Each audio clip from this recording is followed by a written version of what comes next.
반복창 씨가 오늘 매수를 했어. 그럼 반복창 씨가 매수했다. 그럼 너도 나도 다 매수해.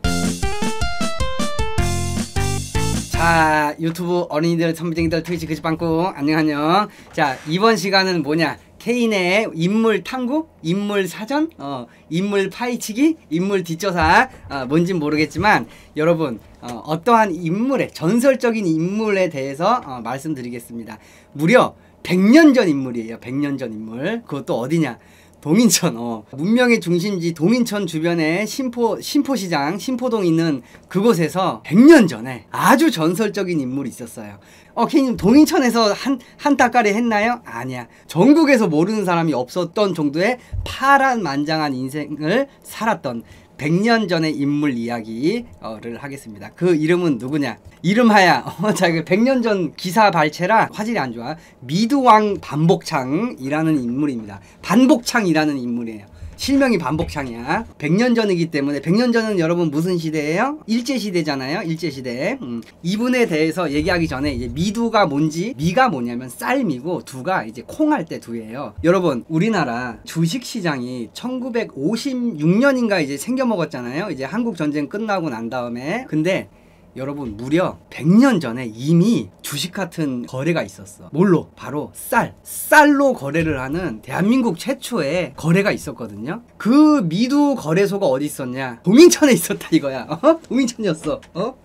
1886년에 일본이 우리나라에 미두 취인소, 그 미두 거래소예요. 쌀과 곡물로 뭔가를 이제 뭐 거래하는 건데 어떤 방식이냐면은 선물 거래 방식이에요. 선물 거래 방식. 예를 들어서 이런 거예요. 현재 쌀 시세가 그때 당시 그 기준으로 한 10원이었어. 지금 10원이면은 2009년 기준으로 100만원 정도예요. 100만원 정도. 쌀 그 한 석이 한 10원 정도 했는데 요걸 어떻게 거래를 하느냐? 선물 거래 방식하고 똑같아. 쌀 한 석이 10원이야. 100석이면 총 1000원이죠. 1000원인데 두 달 후에 가격을 예상을 해가지고 배팅을 하는 거야. 선물 거래 방식이랑 비슷해요. 미래 가격으로 사고 판다 이거죠.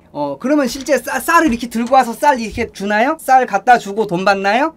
그게 아니고 쌀 대신에 현금으로 거래합니다. 이해가 돼요? 무슨 말인지? 자, 예를 들어 줄게요. 내가 거래를 하려고 그래. 현재 지금 쌀 시세가 한 석에 10원이야. 근데 최소 거래 단위가 100석이에요. 그러면 나는 100석을 10원으로 거래를 하겠다 라고 하면은 1000원이 필요한데 1000원이 필요한 게 아니고 딱 10%만 필요하면 돼요. 10%. 100원만 있으면 된단 말이에요. 대신 두 달 뒤에 가격 변동에 따라서 그 결과가 나옵니다. 하나의 예를 들어드릴게요. 쌀 한 석이 약 10원이었답니다. 지금 그 2009년 시세로, 요즘 시세로 100만원 정도예요. 100석 하면은 실제로는 1000원이잖아요. 1000원인데 내가 필요한 건 10%만 필요해. 증거금이라고 하죠. 증거금. 100원만 있으면 거래 가능해요. 최소 거래 단위가 100석이었거든. 그러면 예를 들어서 두 달 뒤에 쌀이 12원이 됐다고 해요. 그러면은 100원을 딱 내는 거야. 12원이 됐으면은 100석은 총 얼마가 되죠? 12 곱하기 100 하면은 얼마예요? 1200원이죠. 그러면은 100원을 내고 거래를 했잖아. 근데 두 달 뒤에 쌀 가격이 12원이 돼가지고 1200원이 있어. 그럼 자기는 얼마를 받느냐? 200원 받는 거야. 200원 받으면. 이해돼요? 자기는 100원 냈는데 200원 되는 거라고. 200원. 선물 방식이야. 그러니까 혹시 이제 그 애들 이게 선물 그 뭐지? 이게 주식쟁이들은 알 거야. 뭐 주식해서 라키님 나 저기 나 미국 그 증시 가가지고 인버스 띄고 뭐 하는데 하면은 바로 알아먹는데 그런 거 잘 모르는 사람들에서 그 얘기를 하자면은 그냥 10배 롱이라고 보면 돼. 10배 마진 친다고 하면 돼요. 물론 마진은 청산이 있어. 청산이. 내가 지금 쌀을 샀는데 두 달 뒤에 배팅을 했어. 두 달 뒤에 쌀 가격이 10%만 올라도 내가 건 돈에 2배를 딸 수가 있고 쌀 가격이 10%만 떨어져도 내가 주고 산 그 금액은 완전 없어지는 거야. 일명 청산 당한다 그러죠. 그러니까 10배 선물 거래 방식이랑 완전 동일한 게 무려 100한 20년 전에 조선에서 있었다 이거지. 이해돼요? 그러니까 10배 선물 방식이라고 하면 돼. 그게 최초로 있었어. 그래서 원래는 이제 쌀과 이제 콩이나 다른 곡물로 거래를 했는데 어느 순간 쌀만 가지고 거래를 이제 시작하게 됐어요. 이게 120년 전에 있어서 세상에 조선 바닥에 일본이 만들었어. 일본이. 그럼 일본이 이걸 왜 만들었느냐? 자, 예를 들어서 왜 그때 이제 일본이 우리나라에다가 이런 무슨 도박 같은 투기 시장 같은 선물 거래 방식인 쌀을 왜 만들었나요? 라고 했을 때 명분은 이거였거든요. 그때 당시 우리나라 쌀을 가장 많이 소비하는 데가 일본이었어요. 일본. 그렇기 때문에 일본과는 이제 그 쌀 소비량 때문에 밀접한 연관이 돼 있었지. 뭐 다른 걸로도 밀접했지만은 일본의 오사카에 이미 그 쌀 선물 시장이 1800년대 중반에 있었어. 일명 오사카 도지마 시장에서 있었고 이걸 한국에도 들여놨어요. 명분은 뭐였는지 알아요? 명분은? 왜냐면 이제 그때 당시 이제 쌀 가격이 이렇게 막 요동칠 거 아니에요. 지금처럼 여러분 이게 지금처럼 뭔가 이렇게 우리가 전산화 돼 있고 돈이 이게 제대로 막 이렇게 현금화 뭐라 그러죠? 뭐 시세 이런 게 환율 뭐 이런 게 제대로 되지 않았을 거 아니야. 120년 전에는. 그래가지고 명분은 쌀 시세를 안정화하고 조금 더 이제 그 뭐 일본과 뭐 한국 간의 어떤 쌀 거래를 좀 더 편리하고 잘할 수 있게끔 그렇게 명분이었어. 근데 그게 명분이지 실제로 일본이 괜히 만들진 않았겠죠. 일단 그 다음 넘어갈게요. 그러면 이 반복창이라는 이 사람은 어떤 인생을 살았느냐 이제 쭉 알려드릴게요. 이 반복창이라는 이 인물은 1900년에 딱 태어났어요. 일제시대가 1909년부터 시작했나요? 1910년? 1910년. 원래 반복창의 집안은 그냥 아버지가 그 공무원 같은 사람이었어요. 근데 이제 12살 되던 해 어떤 그 일본 뭐 이제 어쩌고 저쩌고 때문에 이제 공무원을 그만두게 되고 아버지는 사업하다가 망해가지고 일찍 돌아가십니다. 그래서 12살 난 어린 반복창은 먹고 살아야 될 거 아니야. 이렇게 여기저기 뭐 먹고 사나 하다가 일본에 아라키라는 어떤 일본 집에 아이를 돌보는 그 뭐 시터 같은 그런 일로 취직을 하게 됩니다. 근데 아라키라는 사람이 누구냐? 바로 그 이 미두 거래소 중매점의 사장이었어요. 여러분 이 미두 거래소가 그 당시 미두 거래소인데 위치가 어디 있느냐? 이게 동인천에 있었네. 자, 지금 이 건물이 신포동의 국민은행 건물 그 자리야. 보면 알아. 근데 국민은행마저도 지금은 폐업을 했는데 얘가 옛날 신포동 그 자리야. 자, 여기 이렇게 딱 돼 있네. 인천 미두 취인소 터라고. 이겁니다. 이 건물. 자, 지금 이거 국민은행이 자, 이거 국민은행이라고 돼 있는데 이거 폐점했어. 폐업해가지고 지금 없거든. 바로 이 자리야. 이 미두거래소라는 이 일본이 우리나라에서 조선 최초의 주식 선물 같은 그런 걸 만든 곳이 바로 이 자리예요. 하나 전국에 하나. K님 동인천은 어딘데? 여기가 동인천이라고 임마. 자 문명의 중심지 여기 동인천역이 여기 있죠. 그러니까 동인천역과 인천역 그 사이에 있는 신포동에 있는 거예요. 그 자리가 지금 이 건물이라고. 그 반복창은 미두 이 중매점의 사장인 아라키의 집에서 이제 하인 노릇을 하는 거예요. 애 키우는 하인 노릇하면서 월급을 한 5원에서 6원 정도를 받습니다. 지금으로 따지면 한 5, 60만 원이에요. 아라키라는 그 일본 인물이 반복창이라는 그 애를 보니까 일도 되게 잘하고 뭔가 머리가 똑똑한 것 같아. 그래가지고 반복창이 14살이 되던 해, 지금으로 따지면 중학교 1학년이네. 14살이 되던 해에 이제 이 집에서 일하지 말고 내가 일하는 요 그 미두거래소 중개점에서 일 하나 할래? 라고 이제 시작한 게 시세심부름꾼입니다. 시세심부름꾼이라고, 그러니까 이런 방식이에요. 사람들이 막 이제 뽀글뽀글거리면서 막 이렇게 저기 뭐 얼마 하는 게 시세를 전달하는 심부름꾼. 그러니까 예를 들어서 이런 거야. 약간 지금 여러분 지금 주식창이나 무슨 이런 코인창 보면은 바로 나오잖아. 호가창이 지금 시세가. 근데 이때 이런 게 있었냐고. 주식시장이라는 거 자체도 없었는데 어떻게 했냐면은 이제 딱 가는 거야. 자, 이렇게 해가지고 심부름. 오사카에서 정보가 막 와. 자, 지금 현재 오사카 쌀 시세 10원이야. 그러면은 막 이게 닫고 막 와가지고 그 이제 그 미두 거래하는 그 거래쟁이들한테 자, 지금 10원이요 이러면서 명패 이렇게 하면서 이렇게 전달해주는 심부름꾼이었어요. 그러면 이럴 수 있잖아. K님 여기 근데 여기 미두 거래소라는 데가 그렇게 선물시장 같은 개념인데 여기 뭐 도박장 같은 건가요? 도박장 같은 데야. 뭐 사람들 많이 왔었겠어요? 뭐 저기 100년 전인데 뭐 자동차도 잘 없을 것 같고 뭐 그냥 동네 그냥 뭐 할배들이나 저기 뭐야 뭐 복권 하듯이 왔나요? 아니야. 그 당시 이 사람들이 얼마나 우글우글 뽀글뽀글 했냐면은, 자 이거 봐봐. 이렇게 사람이 이거 뭐집니까? 옛날 사람들 이게 도박에 환장했다 이거지. 말이 그 저기 거래소지, 쌀 거래소지. 실제로는 완전 투기꾼이죠. 왜냐면은 2달 뒤에 가격이 10% 오르면 2배 따고 10% 떨어지면 청산당하고 10배 롱치는 데예요. 그냥 일반 매수 하는 데도 아니고. 그리고 이 당시 시세가 막 이렇게 막 요동을 쳤단 말이에요. 그리고 당시 보면은 이 사람들이 어떤 사람들이냐, 인천 뭐 동인천 주변에 사는 사람들이 아니야. 전국 각지에서 이제 막 몰려온 건 전국 각지에서. 그러면 여기가 얼마나 번화가가 돼 있겠어요. 그래서 그 당시 세상에 이게 1900년대에도 불구하고 이런 웰컴 하면서 카페 같은 이런 시설이 엄청나게 이제 많았답니다. 동인천이 문명의 중심지가 맞았던 것이야. 그래서 이제 14살 난 반복창은 이제 심부름꾼으로 시세 이제 전보 받는, 일본 전보 받고 막 시세 알려주는 그런 심부름꾼이었단 말이에요. 근데 자, 반복창은 어렸을 때 아버지가 공무원이었는데 이제 일본의 어떤 그 식민지 때문에 아버지가 잘리고 사업하다가 잘 안 돼가지고 병 걸려 돌아가셨어. 그리고 엄청 가난했단 말이야. 그러니까 12살에 배우지도 못하고 그 일본인 집에 들어가서 이제 하인 노릇하면 얼마나 저기 가난에 대한 그게 있겠어요. 근데 일이 14살에 눈에 보이는 게 뭐야? 선물 거래 시장이야. 선물 거래 시장. 그러면 걔는 그 나이에 그거만 있잖아. 그래서 그 반복창은 그 어렸을 때 사람들이 막 울고 웃고 돈을 막 2배 따고 10배 따고 이런 모습을 보면서 자기도 언젠가는 이 미두 거래, 쌀 거래로 왕 부자가 되겠다는 다짐을 합니다.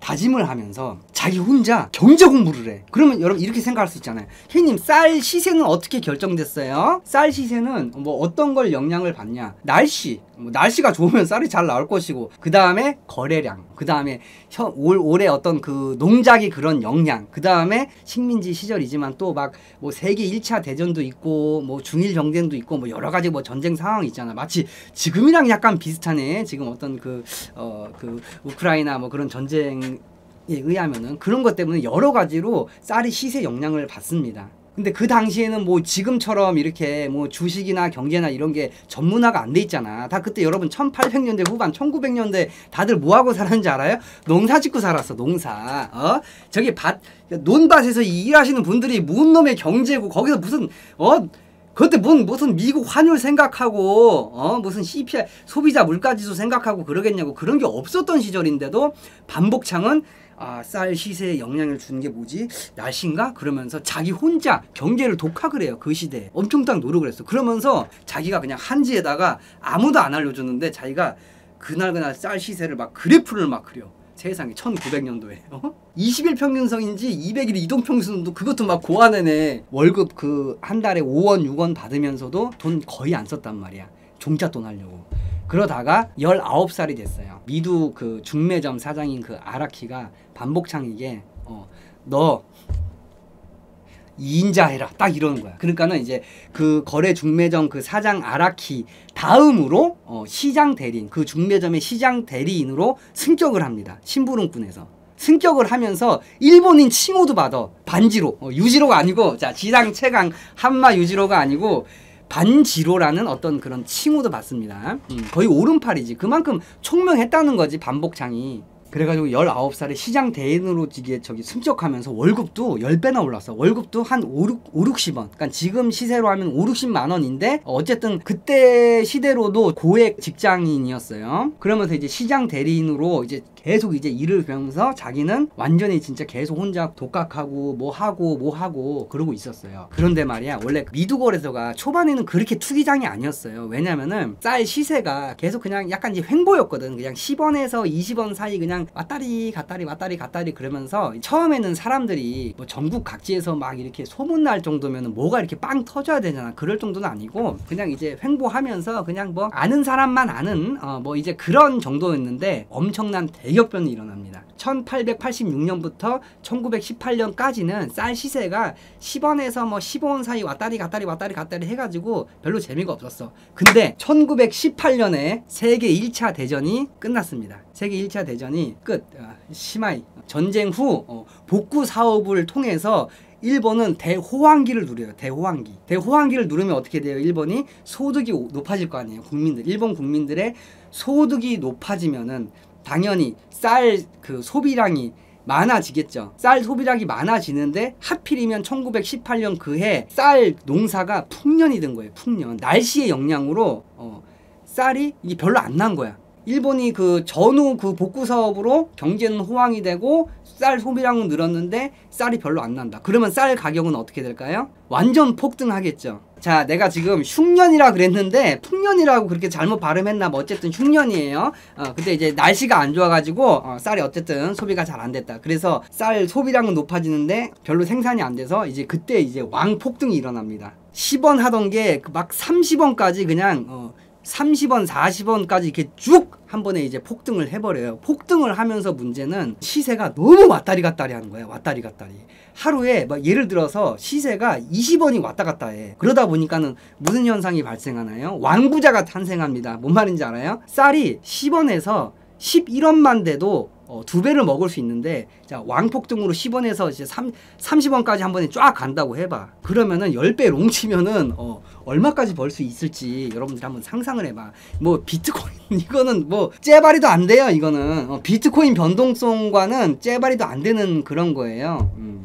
여기에 이제 왕그지가 탄생하고 이제 왕부자가 탄생합니다. 그럼 왕부자가 탄생하면은 그래도 입으로 소문은 날 거 아니야. 인터넷이 없던 시절에만 막 저기 누구 저기 뭐 저기 김첨지는 뭐 얼마를 벌었네 그러면서 전국 각지에 막 소문이 납니다. 소문이 나니까는 이제 전국 각지의 부자들, 왜냐면 최소 거래액이 100석이었기 때문에 최소 1000만 원 이상 정도 필요했어요. 1000만 원에서 3000만 원은 필요했거든요. 기본 종잣돈이. 그렇기 때문에 그냥 일반적인 그런 서민은 또 이제 잘 못하지만 부자들이 뭐 하냐, 땅 팔아. 논하고 땅 팔아가지고 그 인천 신포동으로 와. 저기 전국에서 당나귀 끌고 와. 뭐냐면은 농사 짓던 저기 뭡니까? 자, 열심히 이제 농사 짓던 사람이 그거 들었어?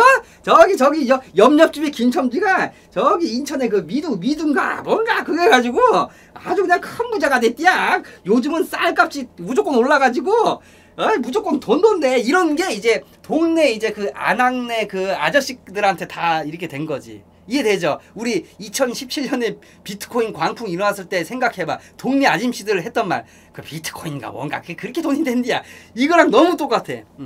그래가지고 딱 듣다 보니까 진짜 왕부자 같아 돌아오는 사람이 있어. 왜냐면은 이상하다. 막 옆집에 사는 사람은 나보다 농경지도 작고 나보다 되게 가난하게 살았는데 진짜 와가지고 무슨 기와집을 짓고 막 소를 이제 하고 막 하인을 부리기 시작해. 그러면 막 배가 이만큼 아프잖아, 그지? 그래가지고 들어. 아니 자네 이거 어떻게 해서 된 거야? 그러니까 요즘 그 쌀 그거 저기 거래하는데 저기 인천에 가면은 거기서 뭐 2배 3배 먹는 거는 일도 아니야. 뭐 10배 그냥 먹어. 왜냐면 폭등 중이었으니까.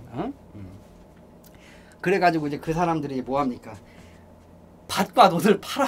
돈을 마련해야 되기 때문에. 근데 농업사회잖아요. 뭐 현금을 갖고 있는 게 아니고 돈을 만들려면은 밭논을 팔아야 돼.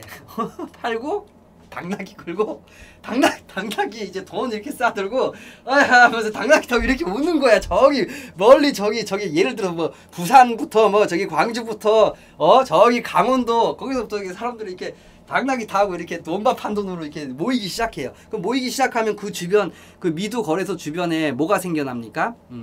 당연히 식당, 유흥거리 이런 게 생겨나. 그래서 그 인천 그 동인천에 100년 전이 그 전국에서 최고의 그 유흥거리였어. 엄청난 상권이 형성됐죠. 강원랜드라고 생각하면 돼. 세계대전 끝나고 3달 동안 완전 폭등이 일어나. 왕폭등. 그때 초반에 들어간 사람들은 진짜 왕부자가 된 거야. 이렇게 생각하면 돼. 내가 뭐 비트코인 100만 원일 때 그 샀다가 갑자기 1000만 원 됐어. 이런 그 완전히 그 왕폭등의 시기였단 말이에요. 이게 무려 100년 전에 있었다고. 주식 같은 개념이 있지도 않는 시절에. 그런데 여기서 일이 터집니다. 아직까지 방복창시는 아직 무슨 뭐 엄청난 일을 하지 않았어.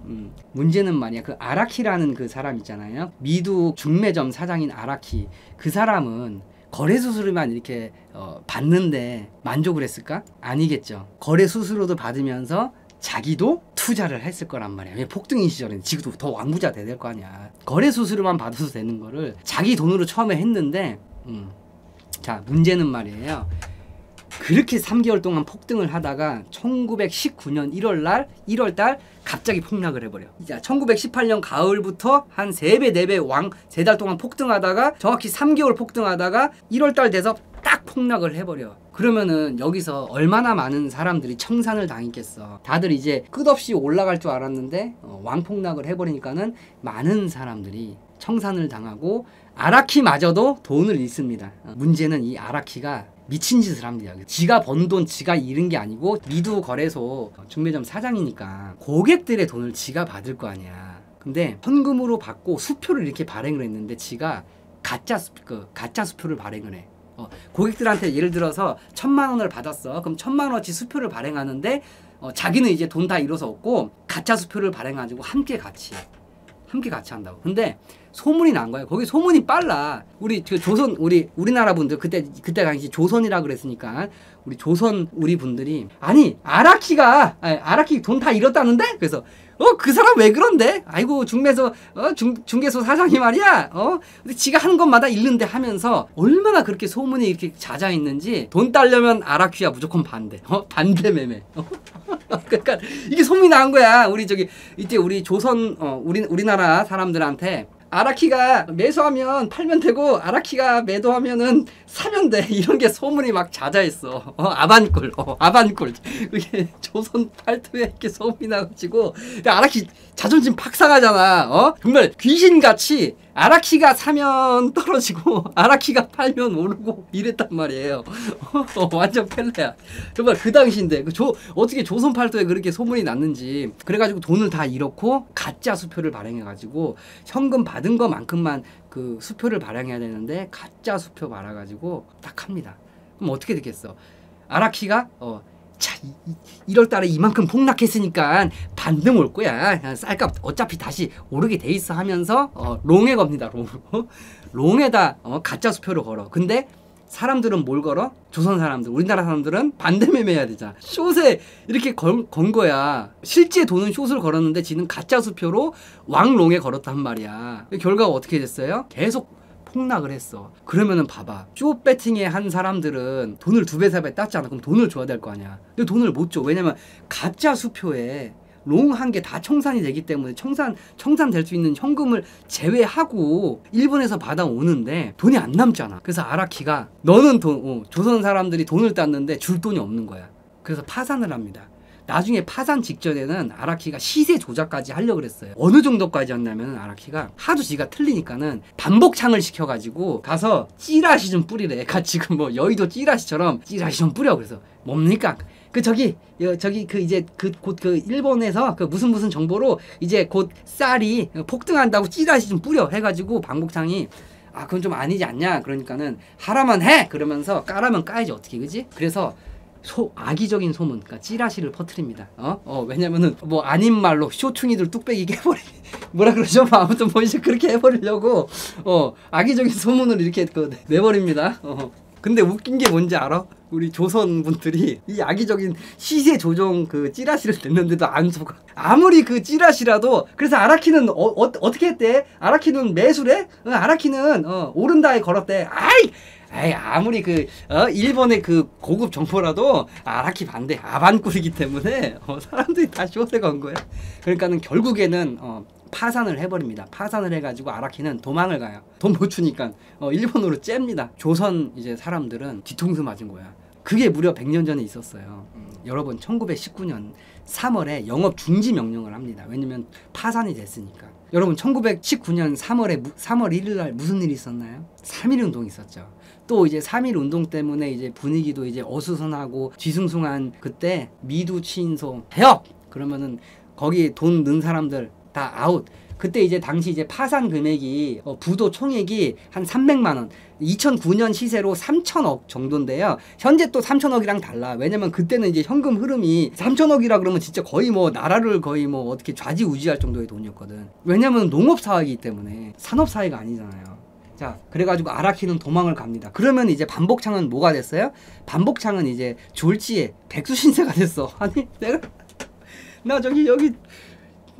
나 미두왕 돼야 되는데 이거 폐업을 했네 그러면서 아이 뭐 먹고 살지 이러면서 그러고 있는 와중에 조선 총독부가 돈이 되는 미두거래소를 다시 살려야겠다는 생각을 한 거예요. 그래서 조선 총독부 관리 하에 1919년 6월 달에 다시 미두거래소가 개장을 합니다. 개같이 부활합니다. 그러면은 여기서 이제 돈 못 받았던 사람 다시 돈은 못 돌려줘요. 거기서 이제 그 아라키가 들고 튄 거는 이거 끝난 거고 그냥 새롭게 조선 총독부가 관리한다. 그래가지고 1919년 6월 달에 다시 개장을 합니다. 그러면은 거기서 돈을 잃고 전 재산을 다 날린 사람들은 안 해야 되잖아. 근데 또 와. 아니 저것처럼 파산한 거래소인데 다시 이렇게 나왔다고 해서 그거 하다가 또 파산되면은 네가 돈 따도 돈을 못 받는데 할 거냐? 그래도 해. 이 사람들이 도박에 미쳐가지고 그렇게 합니다. 그래도 뭐 조선 이제 총독부니까 어떻게 보면 뭐 정부 기관이라고 할 수 있잖아. 아이 뭐 설마 뭐 정부 기관이 뭐 관리하는데 뭐 어떻게 되겠어 하면서 사람들이 다시 막 몰려요. 그래서 반복창은요 이제 여기서 자기는 인생의 승부를 보려고 그래요. 일본 그 아라키네 집에서 하인과 그다음에 2인자로서 중개 대리인, 시장 대리인 하면서 모은 돈이 한 4,500원 정도가 됐대요. 4,500원이면은 이제 2009년 시세로 한 5천만 원 정도에 5천만 원.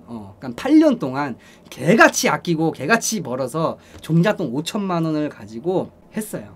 그래서 자 봐봐요. 그러니까 시세를 알려줄게. 1900 지지부진한 몇십 년 동안 횡보하다가 1918년 가을에 왕폭등, 1919년 1월에 왕폭락, 그 다음에 1919년 3월 달에 폐업, 19년 6월 달에 다시 개업. 근데 말이야 그때 다시 이제 왕폭락했던 쌀값이 다시 한번 그 쌀값이 시세가 막 오릅니다. 근데 그 오르는 폭등이 세계 1차 대전 끝나고 소비량은 늘고 흉년이 들었을 때 그 폭등세보다 더 가파르게 올라가요. 장난 아니게.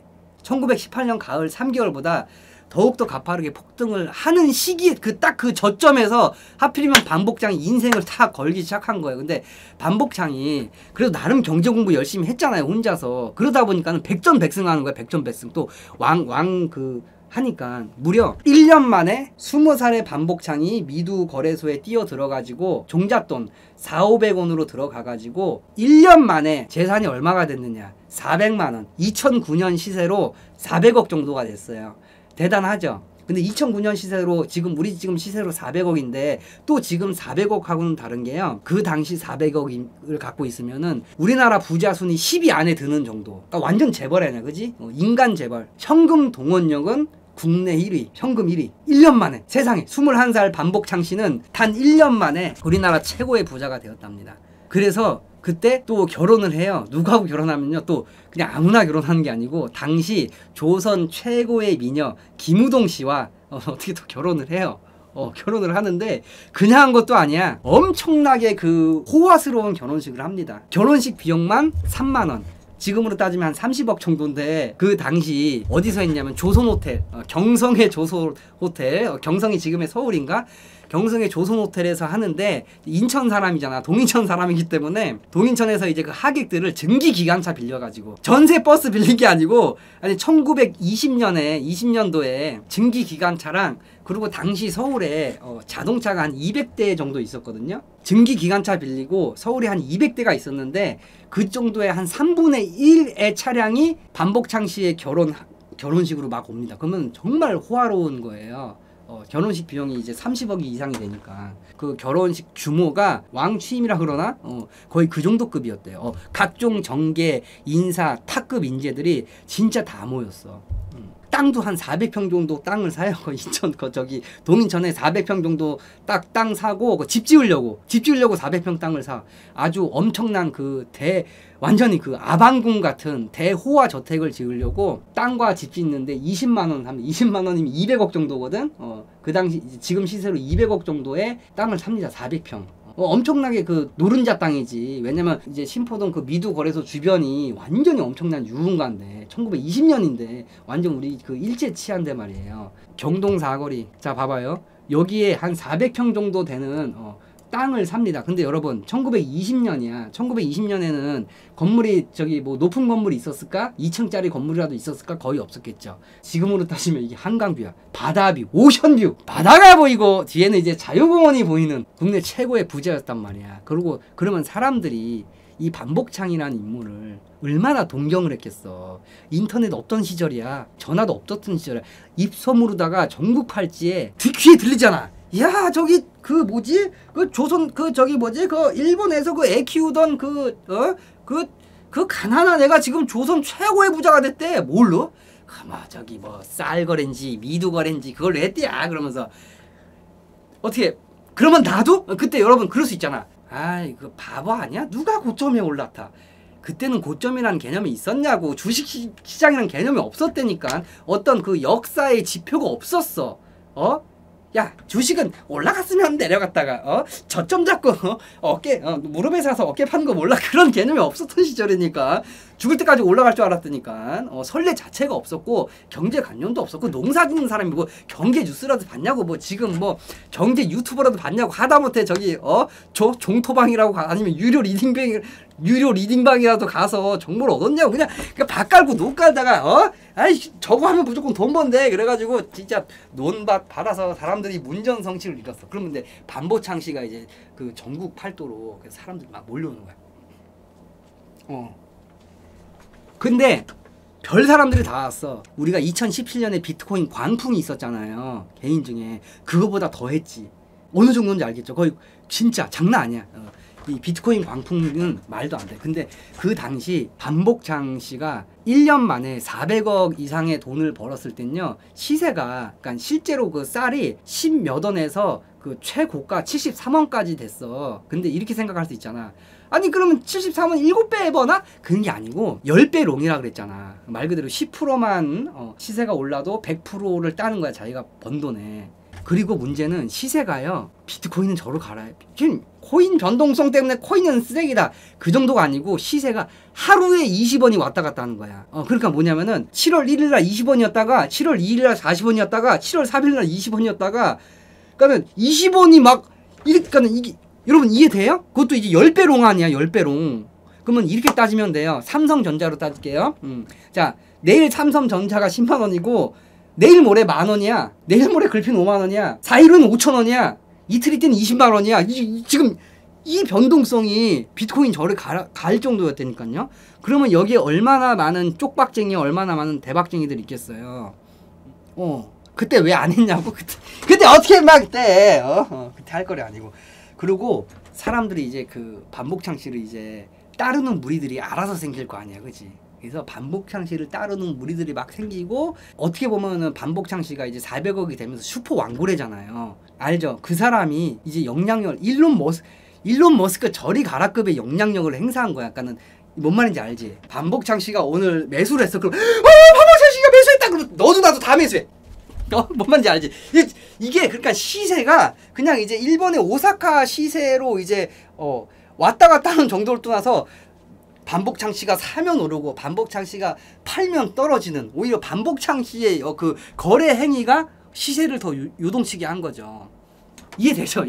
일론 머스크 씨가 이제 그 트위터에 뭐 도지 투더문 이래서 오르는 정도는 째발이도 안 됐단 말이야. 근데 그 1년 동안 거의 상승장이어가지고 반복창이 최고의 그 부자가 되고 또 쪽박 찾는 사람도 있고 그랬단 말이에요. 반복창이 조선 최고의 미녀와 결혼을 하고 400평 땅을 사서 집 짓고 있는 와중이었어요. 그 1년 동안 왕폭등했다가 어떻게 되겠어? 왕폭등 후엔 뭐가 기다리고 있니? 왕폭등 후엔 뭐가 기다리나요? 요즘에 알겠지만 왕폭등 후엔 왕폭락이잖아. 그 왕폭락이 기다려. 근데 반복창 씨는 계속 저기 오르는 거에 걸었단 말이야. 근데 막 폭락을 한단 말이야. 반복창 씨가 나름 경제 공부 많이 하고 그래프 분석하고 뭐 어쩌고 저쩌고 했는데 자꾸 틀리는 거야. 계속 폭락을 하고 계속 돈 걸고 폭락을 해서 2년도 안 돼서 모든 재산을 다 잃어버립니다.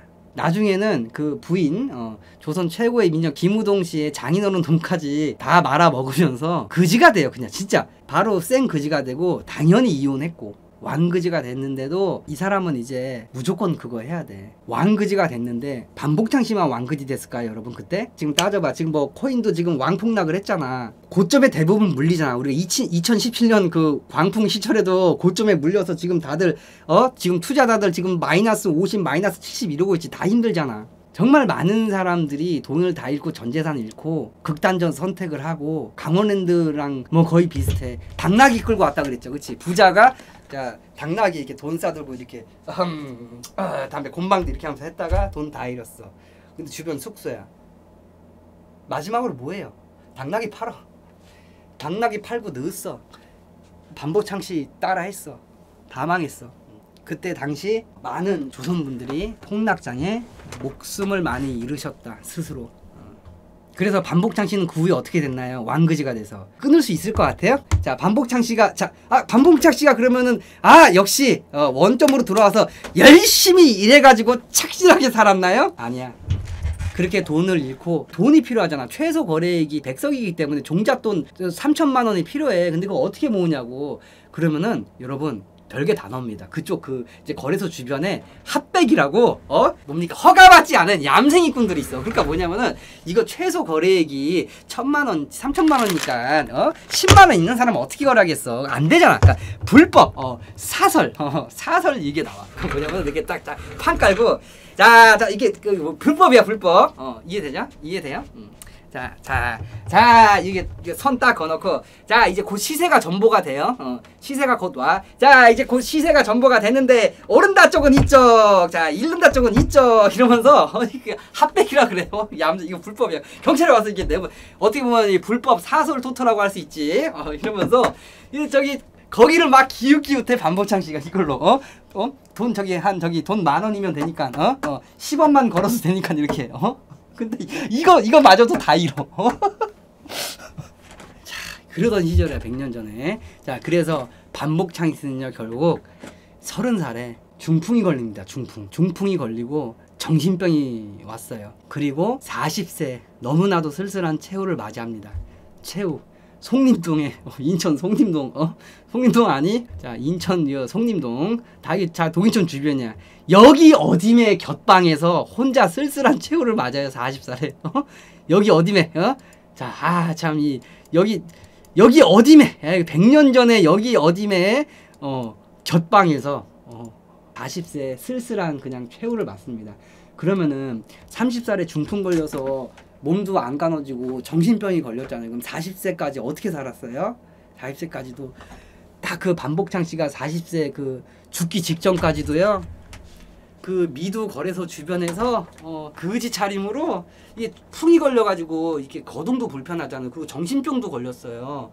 근데 그러면서도 죽기 바로 직전까지도 그 거래소 주변에서 오늘의 시세는 하면서 시세놀이하고 옛날에는 그래요. 옛날에 그 반복창씨가 이제 재벌일 때는 딱 양복 입고 딱 반복창씨 다른 무리들이 딱 대한민국 최고의 재벌이었다니까. 재벌이 딱 매수하면 사람들 와 이랬는데 참 죽기 직전까지 그 거래소 그지 차림으로 오늘의 시세는 오른다.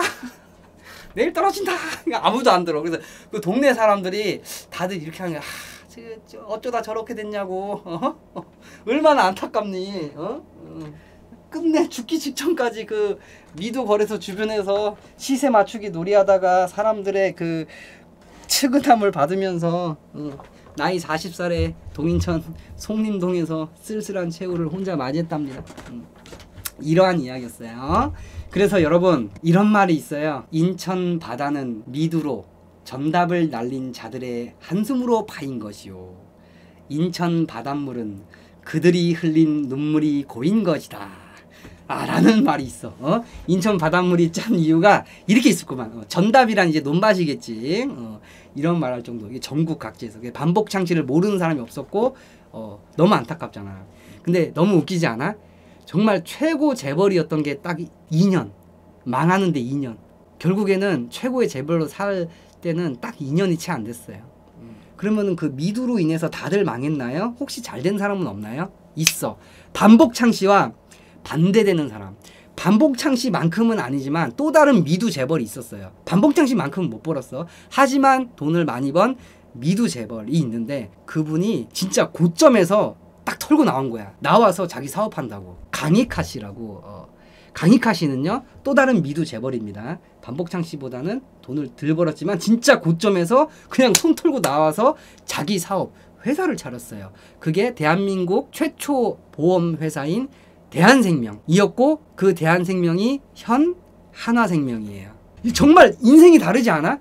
둘 다 미드로 성공했는데 누구는 고점에서 나와가지고 회사 차려서 기업하고 막 경영하고 훌륭한 사람이 되고 누구는 생거지가 되고 한참 이제 미두 거래소 때문에 정미소가 당연히 많이 생겼겠지. 왜냐면 조선 사람들 다 쌀 거래하러 왔다 갔다 하니까. 그래서 반복창 씨가 쓸쓸한 최후를 맞이한 후에 정말 신기하게도 정확히 20일 후에 미두 거래소는 완전 폐업을 합니다. 20일 후에 완전히 폐업을 하는데, 폐업을 한 이유는 1939년 10월에 반복창 씨는 쓸쓸한 최후를 맞이하고요. 그 일이 있고 20일 후에 1939년에 여러분 뭐 하고 있었나요? 중일전쟁이 일어나고 있었죠. 그래서 중일전쟁 한 3년차 돼가지고 쌀을 이제 우리 일본 정부에서 관리한다. 이제 이런 그 개인 거래로 안 하고 쌀 시세고 뭐고 지금 전쟁 중이니까 우리 정부가 관리한다 해가지고 이제 그 미두 취인소는 역사 속으로 사라지게 됩니다. 완전히 사라져요. 자, 설명하더라. 자, 놓친 정보 2개 알려드릴게요. 그 반복창 씨가 1년 만에 400원에서 40만원, 400억까지 갈 수 있었을 때 최고 기록이 하나 있어요. 한 번 거래로 한 판에 180억 딴 적이 있어요. 한 판에 180억. 그 미두 거래소 사상 최고예요. 깨지지 않는 그 기록이랍니다. 한 번에 180억. 자, 그리고 그때 이제 미두 거래소가 성행한 시절에요. 뭡니까? 인터넷 없잖아요. 그럼 그 거래소 주변에 온갖 상점들이나 온갖 게 있었잖아요. 지금은 서점 가가지고 주식책, 경제책 보면 되잖아. 그 주변에 뭐가 있었냐? 이제 미두 거래법 해가지고 그런 경제가 아니고 그 점술. 천기누설 미두 거래가지고 가 쓰고 그 노인네가 이렇게 딱 해가지고 점쟁이 해가지고 음양오행가 천기의 누설로 기운을 받아 어쩌고 저쩌고 뭐 그런 비법 써. 무슨 저기 뭐야 뭐 말인지 알죠? 어떤 그 분석책이 아니고 그 우리 경제 뭐 환율과 금리 뭐 주식은 이렇게 해라 뭐 그 차트 보는 법 이게 아니고 완전히 그 비법 점쟁이 같은 거 그런 이상한 책들도 막 활개치고 막 그랬대요. 장난 아니지. 결국에는 일본이 우리나라에 미두 취인소를 설립을 했잖아요. 명분은 쌀 시세 안정이잖아요. 근데 이제 사실 그 이면에는 우리 조선, 우리나라의 쌀이나 콩, 곡물을 수탈하고 자금을 이렇게 강탈하려는 진짜 이유가 있었다고 그러네요. 그러니까 예를 들어서 아니 오사카 그 시세가 전달되는 동안 시세 조정 같은 거 안 할 것 같아? 왜 하필이면은 그 반복창 씨가 1년 동안 이렇게 왕폭락 됐을 때 정보가 오잖아. 반복창 씨와 뭐 조선 사람들이 뭐 롱베팅을 했다. 그러면 이거 롱 청산시키면은 그 돈과 그 쌀이 다 어디로 가요? 글로 가겠지. 그래서 아마 폭락을 주도했다는 어떤 학계의 정설이 있습니다. 그지? 합법적으로 우리나라 쌀하고 돈 같은 걸 이제 가져가기 위해서 그때 당시 우리 식민지 시절이잖아요. 그래서 명분을 내세워가지고 수탈한 것 같아. 자, 이상 반복창 씨에 대한 이야기를 마치겠습니다, 여러분. 혹시 다음에 또 신기한 인물이 있다면은 괜찮으면 다음에 또 조사해 오도록 하죠. 예, 고생했습니다. 뻥.